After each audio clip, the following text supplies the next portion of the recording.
এই দোয়াটা শিখে নেন, ইনশাআল্লাহ আপনার জীবনের সমস্ত সংকট কেটে যাবে। আমি নিজেও এই দোয়াটা বেশি বেশি করার চেষ্টা করি। দোয়াটা হচ্ছে, মুসা আলাইহিস সালাম একটা গাছের নিচে হেলান দিয়ে বসলেন, বসে দেখলেন দুজন মেয়ে দাঁড়িয়ে আছে দূরে, পানি নিতে পারছে না, লোকজন পানি নিয়ে যাচ্ছে, ওরা দাঁড়িয়ে আছে বেচারি। মুসা আলাইহিস সালাম গিয়ে বললেন, কি সমস্যা আপনাদের? তারা বললেন যে আমাদের বাবা অনেক বৃদ্ধ মানুষ, আমরা পানি নিতে পারি না যতক্ষণ না আমাদের কম পানি নিয়ে চলে যায়। তো মুসা আলাইহিস সালাম তো একটু বললাম না, ফিজিক্যালি খুব স্ট্রং ছিলেন, থাকে না বডি বিল্ডার, সামনে গিয়ে কথা বলে সরো পানি দিতে দাও, তখন মানুষ একটু মূল্যায়ন করে না।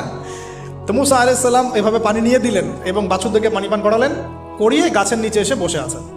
বসে বসে তিনি দোয়া করছেন, এই যে দোয়াটা তিনি দোয়া করছেন, রব্বি, একটা নেক কাজ করলেন না, মানুষের উপকার করলেন, নেক কাজ করে এসে গাছের নিচে বসে দোয়া করছেন, আল্লাহ এখানে তো আমার খাবার পানি বাসস্থান কিছুই নাই, আমি কি করব?